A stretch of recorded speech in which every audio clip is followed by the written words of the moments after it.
Boa noite a todos, sejam bem-vindos ao canal do Centro Espírita Nosso Lar de Pinhais.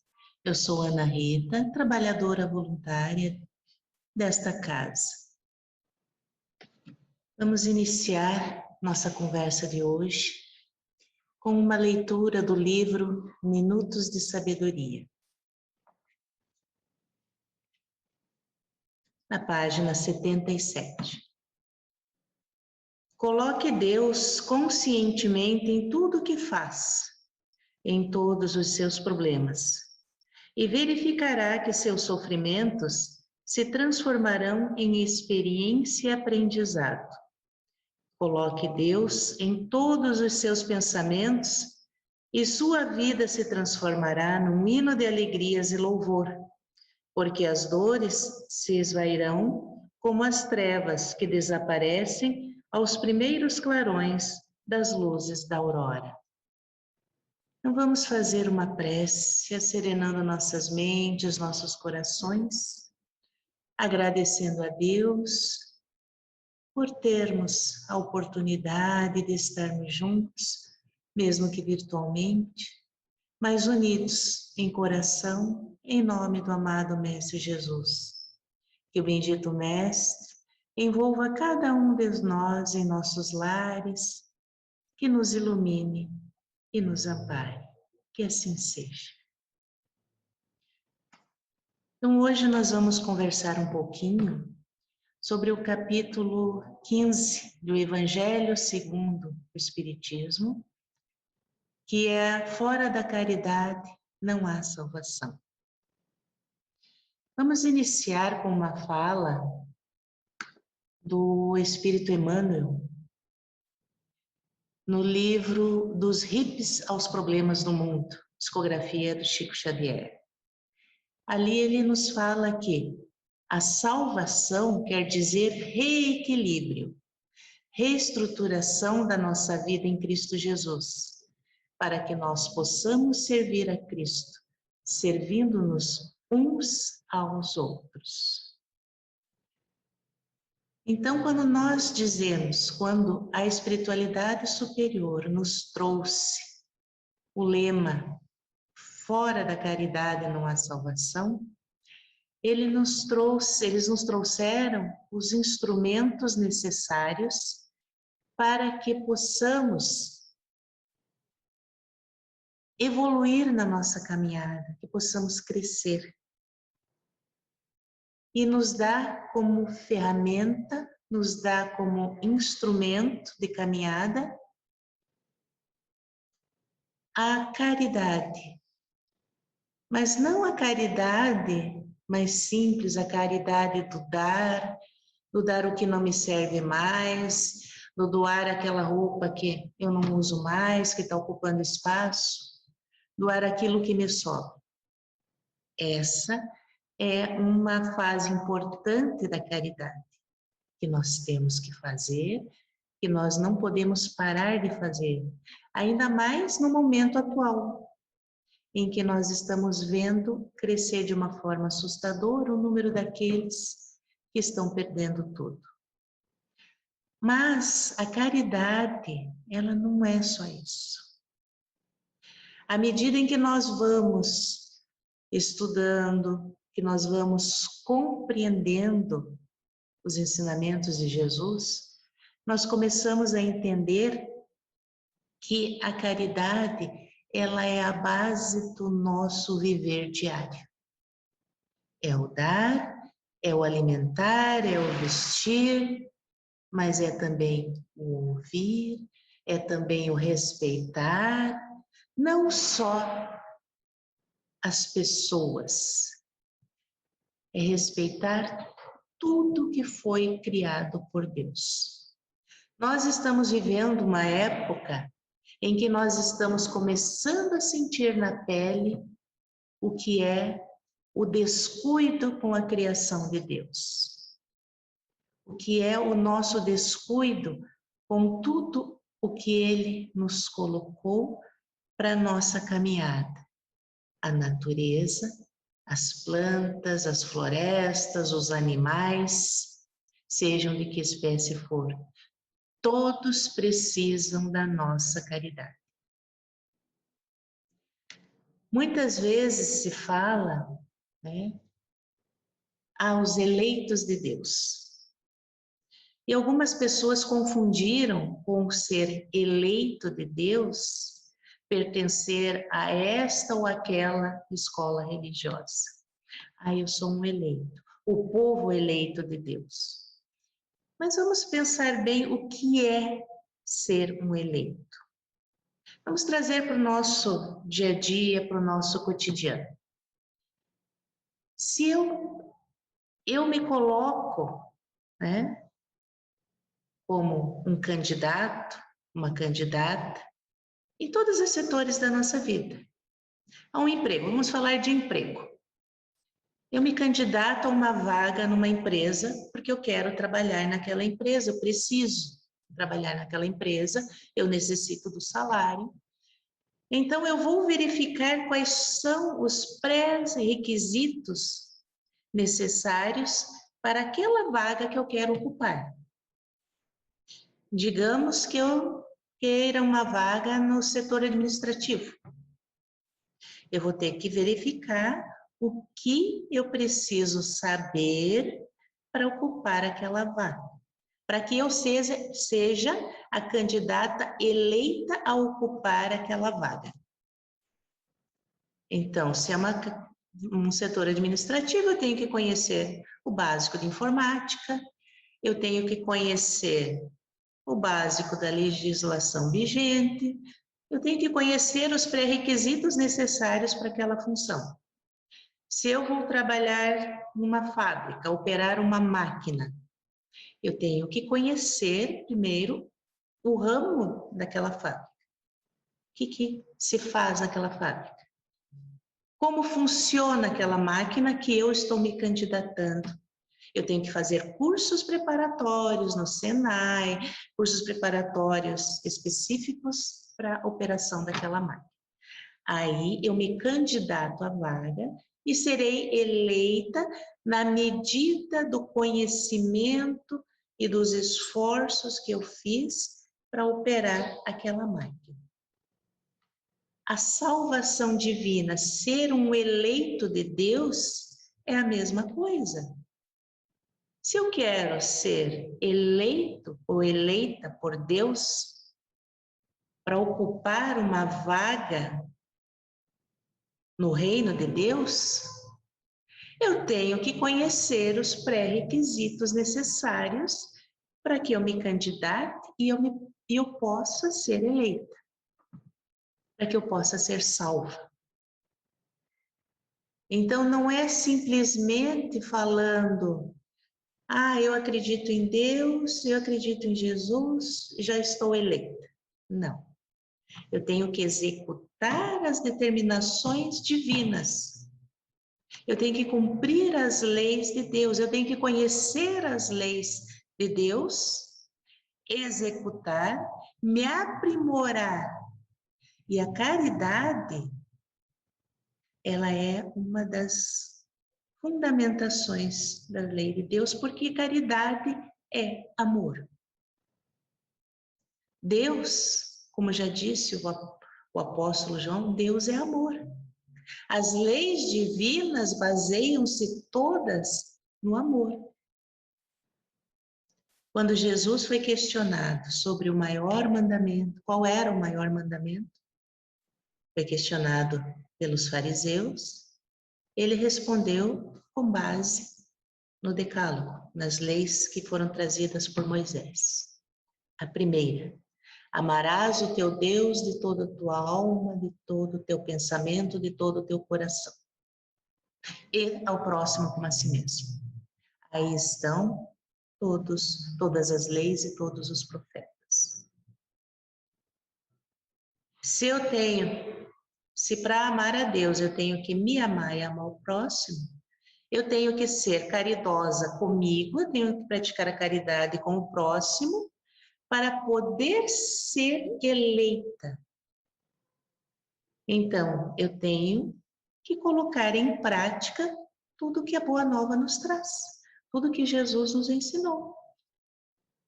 o perdão, o amor ao próximo, o amor aos inimigos, não fazer ao outro aquilo que eu não quero que me façam.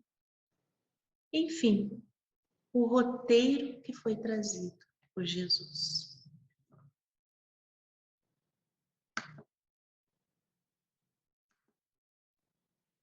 No livro Céu e Inferno, Kardec nos traz uma lista, está lá na primeira parte, né, no capítulo 7 do Código Penal da Vida Futura. O primeiro item, ele nos alerta para o destino da nossa alma, né, do nosso espírito, no mundo espiritual. As consequências que nós vamos arcar lá no mundo espiritual. Então, ele começa dizendo que a alma, o espírito, sofre na vida espiritual as consequências de todas as imperfeições que não conseguiu corrigir na vida corporal. O seu estado, feliz ou infeliz, é inerente ao seu grau de pureza ou impureza. Não, mas a gente não estava falando de caridade, por que a gente está falando agora de pureza ou impureza? É que a prática da caridade, ela encerra em si o nosso crescimento, a nossa evolução. Nós vamos nos tornar melhores à medida em que nós compreendermos e trouxermos para o nosso coração a prática do amor a Deus, amor ao próximo, amor a nós mesmos. Porque uma coisa é nós sabermos que o maior mandamento é esse, é o amor. Outra coisa, bem diferente, é nós começarmos a colocar em prática. Voltando ao nosso exemplo lá do emprego. Uma coisa é eu fazer um curso no Senai e aprender a operar uma máquina lá no Senai. Outra coisa bem diferente vai ser, depois de ter sido eleita, de ter sido contratada, aplicar no dia a dia aquilo que eu aprendi. Fazer.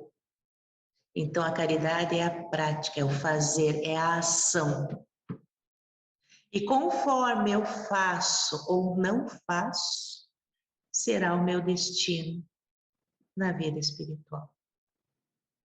Serei mais feliz ou menos feliz, conforme eu me preparei.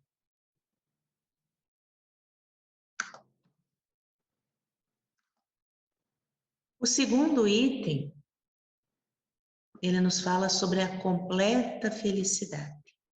A completa felicidade prende-se à perfeição, isto é, à purificação completa do espírito.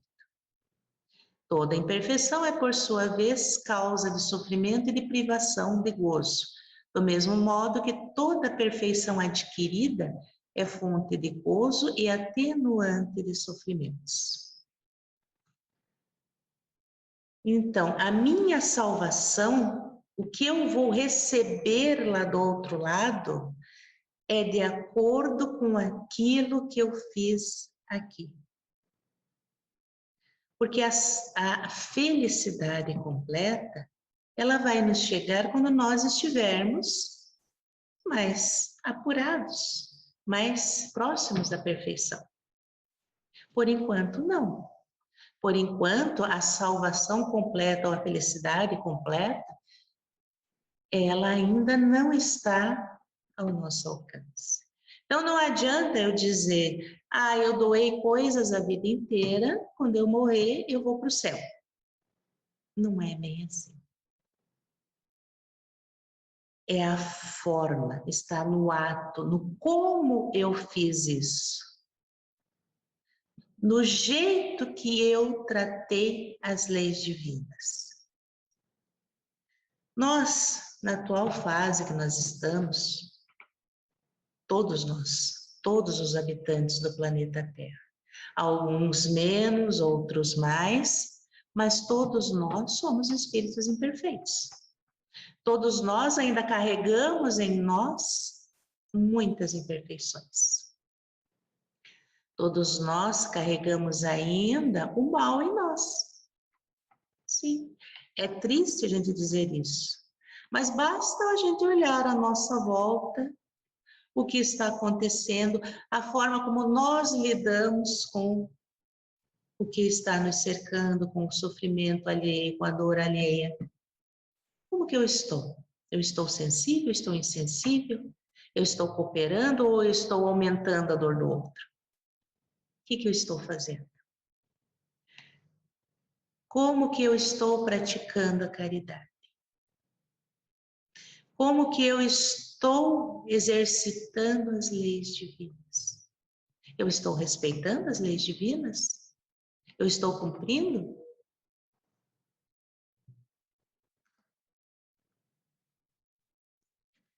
Kardec nos fala que o Espiritismo, sem dúvida, não é indispensável a este resultado. O Espiritismo, ele não é a única fonte, digamos assim, de salvação. Não é o único caminho. Assim, ele não tem a pretensão de ser o único a assegurar a salvação da alma. Mas ele a facilita pelos conhecimentos que proporciona, os sentimentos que inspira e as disposições nas quais coloca o espírito, ao qual faz compreender a necessidade de se aperfeiçoar. Os espíritos nos trouxeram não a salvação. Eles não vieram nos dizer, acreditem em nós que vocês estarão salvos. Eles vieram nos trazer o conhecimento necessário para que nós, por nós mesmos, nos aprimoremos e sejamos candidatos aptos a serem eleitos à salvação. Ele nos traz a certeza, nos traz o conhecimento da imortalidade da alma. Somos espíritos de passagem por esta terra, fadados à felicidade, mas que estamos numa longa caminhada. Através das reencarnações sucessivas, vamos nos aprimorando, vamos nos tornando melhores. Então, esse conhecimento que a doutrina espírita nos traz, nos facilita e muito a nossa caminhada. Nos facilita e muito o nosso crescimento. Essa fala de Kardec também está no livro Céu e Inferno. Lá na Gênesis, ele nos diz que toda a doutrina do Cristo se funda no caráter que ele atribui à divindade. Como um Deus imparcial, soberanamente justo, bom e misericordioso, ele fez do amor de Deus e da caridade para com o próximo a condição indeclinável da salvação. Eu busco a salvação, isto é, eu busco a felicidade após a minha saída da matéria, após a minha entrada no mundo espiritual. Eu busco essa felicidade? Então a condição é essa: o amor de Deus e a caridade para com o próximo. É a condição. Então eu não vou conseguir ter a tranquilidade esperada no futuro se hoje eu não respeitar o próximo, se eu não respeitar as leis divinas e as leis humanas, porque Jesus nos disse: dai a Deus o que é de Deus e a César o que é de César. Então, quando eu não me importo com a vida do outro, quando eu não me importo com a saúde do outro, eu estou desrespeitando uma lei humana, os decretos humanos, e principalmente uma lei divina, que é a da caridade para com o próximo. Quando eu não cuido da minha saúde, quando eu não cuido da minha comunidade, do meu grupo, eu estou desrespeitando. A caridade, nós já falamos, é Agasalhar é alimentar, mas é ouvir, é respeitar, é proporcionar uma qualidade de vida melhor para o outro e para mim mesma.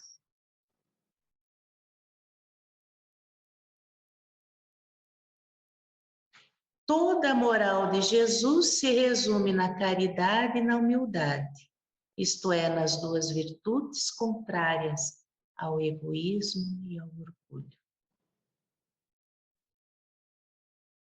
Se eu cultivo em mim a ideia de que eu sou melhor do que o outro, então eu mereço ter regalias que o outro não merece, eu estou faltando com a humildade.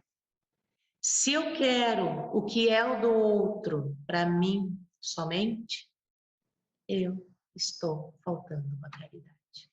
Eu estou exaltando o meu orgulho e meu egoísmo. Quando eu não me importo com o outro, quando eu jogo o meu lixo na frente da casa do outro, eu estou sendo egoísta. Quando eu humilho o outro, eu estou sendo orgulhosa. Portanto, eu estou faltando com a caridade e com a humildade. Eu estou indo contra as leis divinas.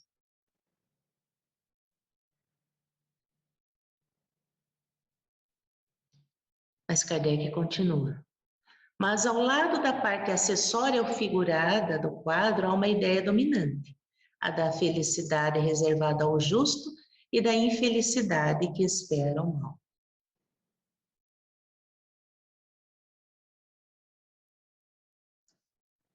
Jesus não considera, portanto, a caridade apenas como uma das condições para a salvação, mas como a condição única. Se outras houvesse a serem preenchidas, ele as teria declinado.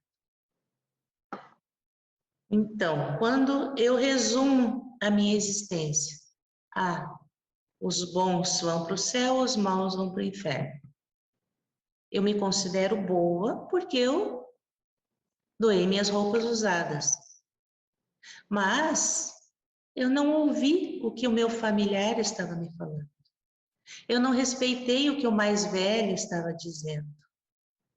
Eu vou me enquadrar na outra parte, no outro lado do quadro, no quadro dos maus.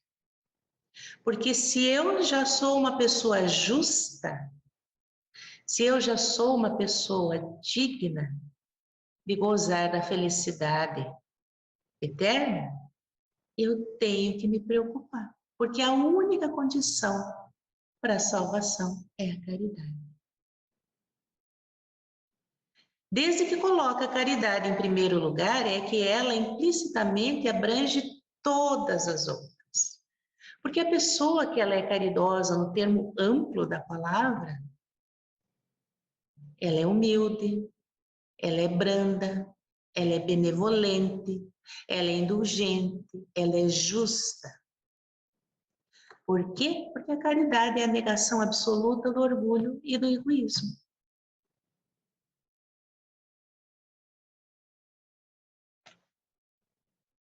Numa outra fala, Emmanuel nos diz que a Boa Nova, o Evangelho de Jesus, não prometia a paz da vida superior aos que calejassem os joelhos nas penitências incompreensíveis, aos que especulassem sobre a natureza de Deus, que discutissem as coisas do céu por antecipação, ou que simplesmente pregassem as verdades eternas, mas exaltou a posição sublime de todos os que disseminassem o amor em nome do Todo Misericordioso.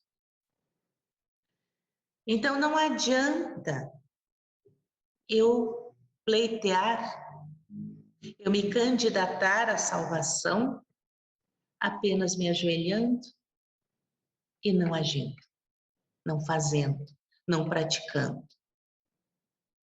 Não adianta eu me candidatar à salvação para ser eleita por Deus apenas discutindo a natureza de Deus, como muitos fazem. debates intermináveis discutindo se Deus é isso, Deus é aquilo, Deus tem barba, Deus não tem, qual é a natureza de Deus, onde que ele mora. Eu tenho que agir. No início do Antigo Testamento, lá no capítulo 1 do livro da Gênesis, começa: no princípio era o Verbo. Verbo é ação, verbo é aquele que faz. Então, Deus faz, Jesus faz. Então, que nós também façamos. E ele continua ali. Não é a paz da vida superior, não é para aqueles que apenas discutem as coisas do céu. Então, nós poderíamos aqui ficar horas, dias, comentando, argumentando, teorizando a vida no céu, a vida no além. Ah, mas tem isso, tem aquilo, como é que pode? Não, tem que agir, tem que fazer. Eu agora.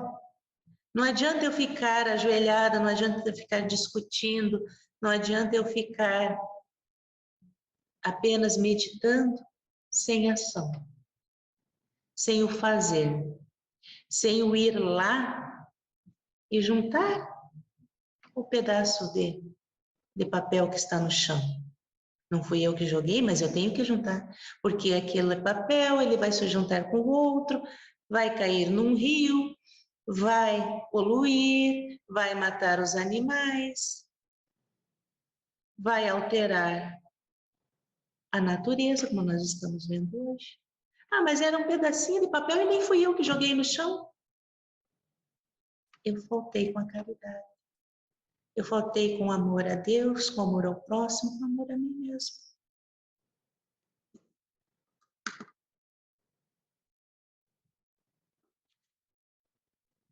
Vamos meditar um pouquinho sobre isso.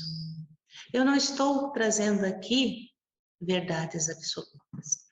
Eu estou compartilhando com vocês reflexões que eu tirei desse capítulo. Que cada um em seu lar pegue esse capítulo, leia, reflita, tire suas próprias conclusões, pense sobre isso. Porque assim também nós vamos nos aprimorando, nos conhecendo. Vamos refletir, vamos pensar, vamos modificar o pensamento em torno de nós. Vamos pensar a caridade. Vamos praticar a caridade. A caridade do alimentar, do agasalhar, do ouvir, do respeitar, do auxiliar. Vamos praticar a caridade, como o Evangelho nos ensina, como Jesus nos trouxe. Amando a Deus sobre todas as coisas e fazendo ao próximo aquilo que eu gostaria que fizessem comigo. E não fazendo ao próximo aquilo que eu não quero que façam comigo. Vamos meditar sobre isso. Muito obrigada. Fiquem com Deus, que Jesus envolva cada lar, a cada um em seu amor. Até mais.